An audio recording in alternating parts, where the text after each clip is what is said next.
There's a brand new sound going wrong here at night. Anytime there's a two guitar and a man in the bed, stop on jumping in all the bed. Now the rock and riddle moves where we go. There's some tomorrow and they go settle. There's something else in a long time ago. And when it's Johnny and Carl and so they won't become crazy beats. Ain't no one gonna hold a thing. There's the rock and riddle.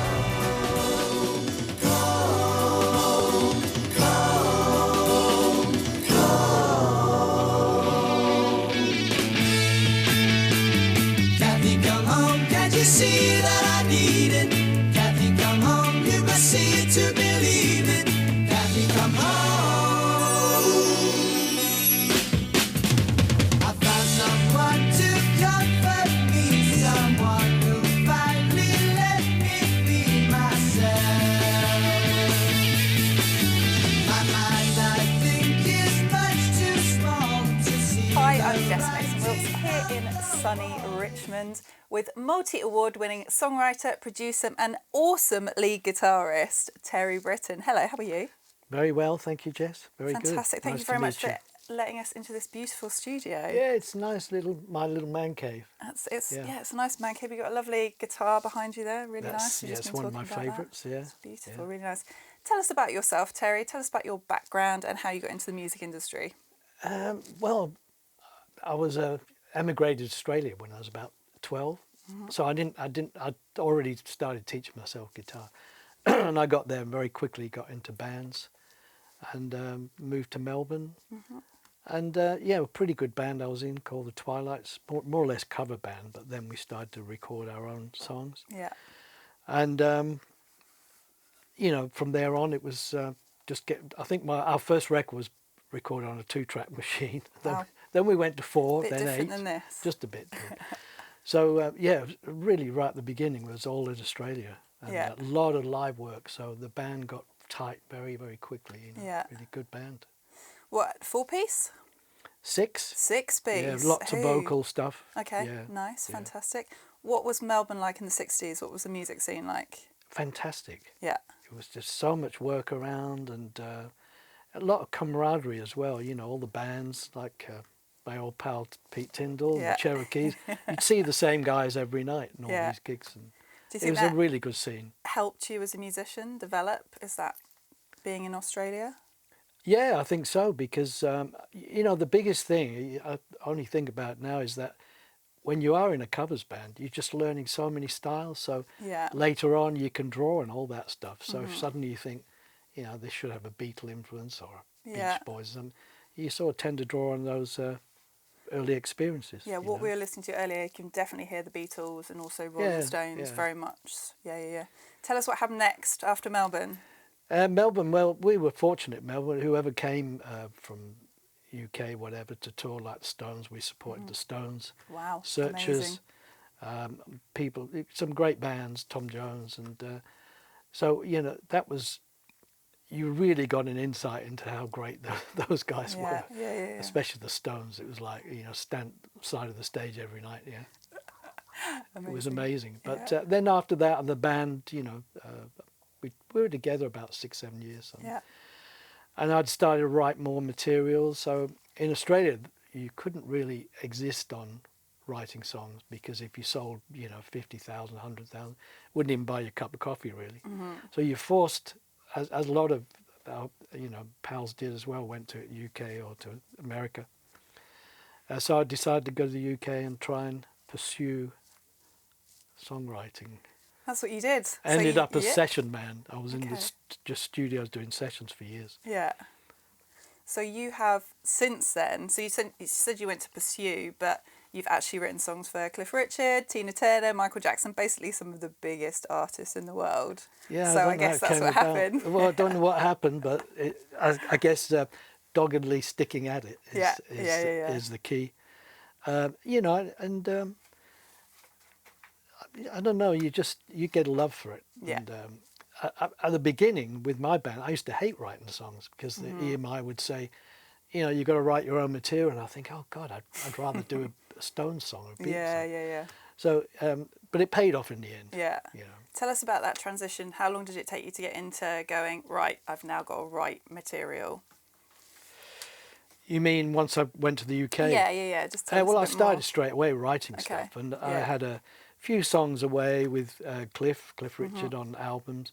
Although it 'Cause was you a wrote Devil Woman, didn't you? It's yeah, like one that of my was favourite pre-Devil all-time Woman. We had a songs. few songs, but that was Cliff's big relaunch. It was a funny time because I was working live with him at that time Yeah. as well.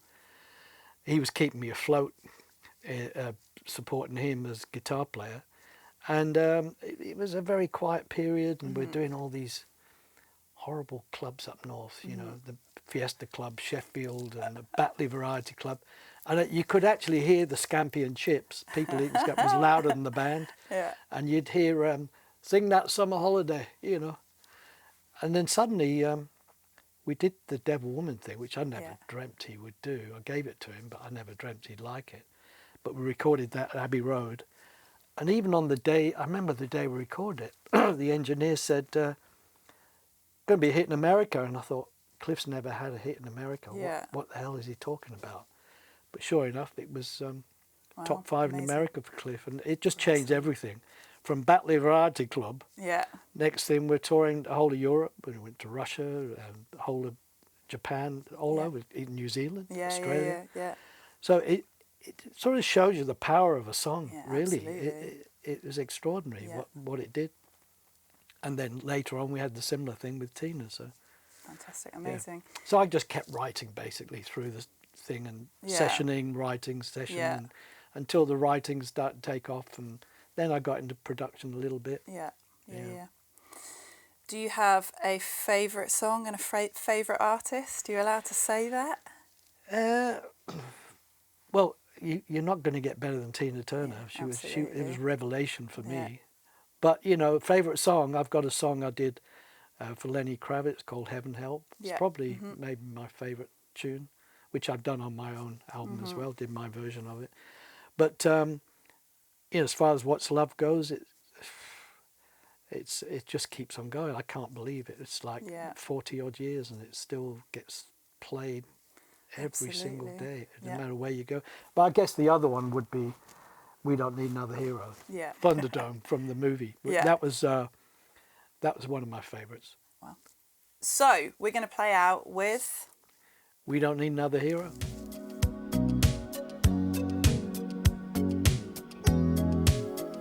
Terry, during lockdown, you put together an album called Afterglow, which I have here. Talk us through the process of doing that.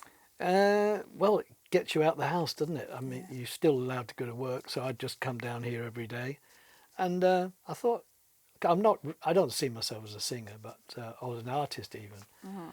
But I thought, maybe it's time to do my versions of some of these songs I've done for other people. So we did that, and then I sort of turned around and thought, we've got 18 tracks here, so maybe I'll keep going. Yeah. So I kept going, made it a I'm double going to look album, at what you've got 24 on here. Let's have a tracks. look. So he's got Devil was Woman great. on here. Yes, I've done Devil Woman, Carrie, Cliff's Carrie, What's Love, We Don't Need Another Hero.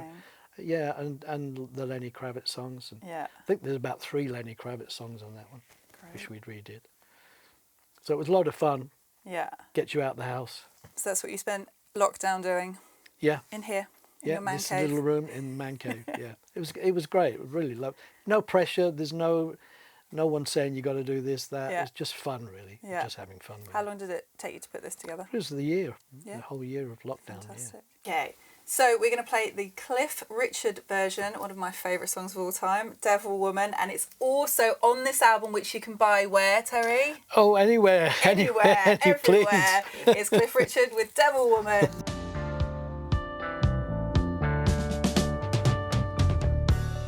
See you after the break where we'll have more of Terry.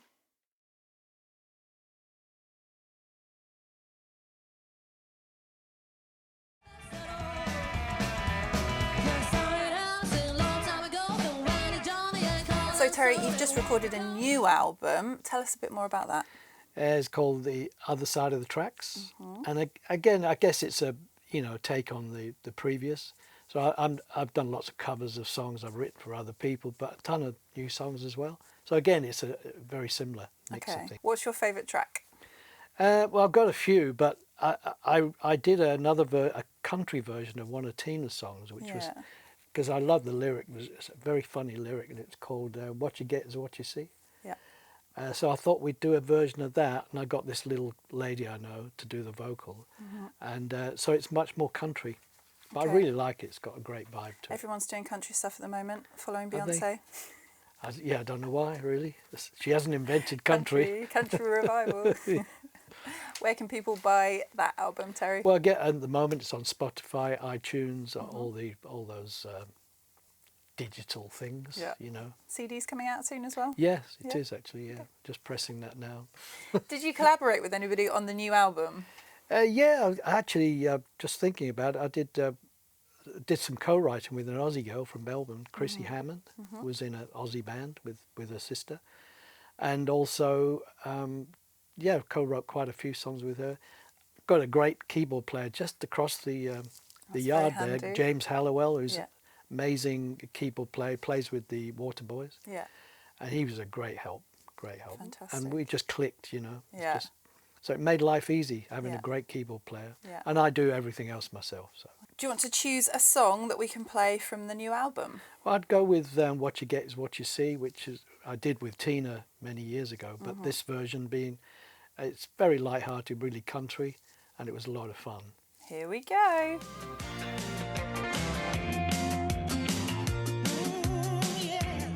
Obviously, you've won multiple awards. Tell us a bit more about how that process happens, if you can. Well, in the Tina situation, it was number one after 3 or 4 weeks in America, and We're talking about What's Love Got to Do yeah, with It. what's love got to do with it? But oddly enough, it's when we recorded it, the head guy over at Warner Brothers in America, he'd heard the track and he said he was so happy with it, and he said, "I'll see you at the Grammys." And I thought, here we go, you know, Yeah. more bullshit. Here Yeah. we go, whatever. And but then soon enough, we got a amazing. nomination. I thought, Yeah. oh wow, that's amazing. And you know, I've watched the Grammys every year, going, wow, and to think that I actually got up twice, got crazy. 2 on the same night was off the scale. Anyway, Yeah. so we did the thing, got to LA, and I remember we got my co-writer and myself, Graham Lyle, got out the limo, and all the cameras were like that, and then they went, Yeah. "Oh, it's nobody." You know? So so we marched in, and I remember sat on the end, and I was watching all this, and Bruce Springsteen was sat in front of me with his amazing. mum, with his leather jacket on and his dicky bow, and he looked great. And there was Lionel Richie and Stevie Wonder was on the show. I'm like this, Wow. you know. Amazing. And then suddenly there's a camera in your face, Yeah. and the winner is. And I thought, oh, honestly, swear, never thought we had a chance, Yeah. because the selection of artists was off the scale. Lionel Richie, Cyndi Lauper, Yeah. Stevie Wonder. It was like Phil Collins. And next thing I know, we're march up on the stage to get this, Amazing. and I was just speechless. Yeah. Fortunately, when we got the second Grammy for Record of the Year, Tina got up with me, obviously, Yeah. and she did all the talking, so I felt Yeah. quite comfortable. Yeah. let her go for it. But it was when you sat home watching this every year and thinking, but I never dreamt in a million years that Sounds would ever happen. incredible. It really was. And the thing that got me on the night, there was this tremendous feeling for Tina. I mean, this place was huge. And in the gaps, you could hear all the kids at the back going, "Tina, Tina." And it really, hairs on your neck went up. It was this extraordinary thing. So when she won, the whole place went bananas. Yeah, I bet. And she performed on it too, did a great job. Any more backstage stories you're allowed to tell us about? Yeah, and that was it really. I mean, we were bowled over, and I remember Graham and I were in Los Angeles. Let's stay in LA for a bit and take in the vibe. So we went and rented this nice Mercedes rental. I remember we were driving down Sunset thinking, "Isn't it life wonderful?" And then suddenly this cop pulled us over and said, out of the car, he said, "What is it?" He said, Yeah. "This car's not taxed, get out." So he dumped us on the side of the road, and our whole dream just went. you know, reality, Yeah. back to reality with it. But it was great.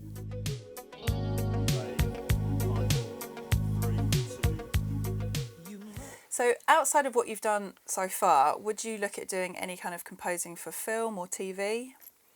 Yeah, I mean, I've written songs for films, Yeah. like lead songs, and in fact, Devil Woman was just used in Tonya, that movie. Yes, yeah. And yeah, we've been asked to write for film before, but yeah, it'd be nice to do something more in an instrumental vein, you know, maybe, which I did on Afterglow album. I've got about 4 instrumentals on there. Okay, all right. So I wouldn't mind doing more of that now. So classical stuff, would you work with orchestras? Have you done that before? Used orchestras on tracks, Yeah. but not classical. No, I'm not. Leave that to the big boys, you know, to the pros. Yeah. I'm just happy with the old 3-chord trick. What would you say is your favourite bit of the music industry and your least favourite bit? I always get really interesting. My favourite bit of the music Responses. industry is the thrill of listening to your track on the radio. Yeah. Is still today. It's just fantastic, especially if you go to another country. And my favourite part probably is being in this man cave. Yeah. The Creating. creative process, playing. It keeps your fingers moving and keeps singing a bit. Yeah. And my least favourite is this. Interviews. Yeah. Media. Where were you the first time you ever heard a track on the radio? I mean, that must be amazing. It was actually in Adelaide. We recorded Twilight's recorded this little song called "I'll Be Where You Are," first song I ever wrote, and that was under pressure because Yeah. the guy from EMI said, "Oh, guys, you got to be original. Got to Yeah. write your own material." I thought, how do you do that? Yeah. So I said to the guys, I said, "Well, I'll give it a go." So I went home and I just discovered a major 7th chord. So I wrote this song that sounds remarkably like Bread. Remember Bread? Yeah. Anyway, we did that, recorded on the 2-track.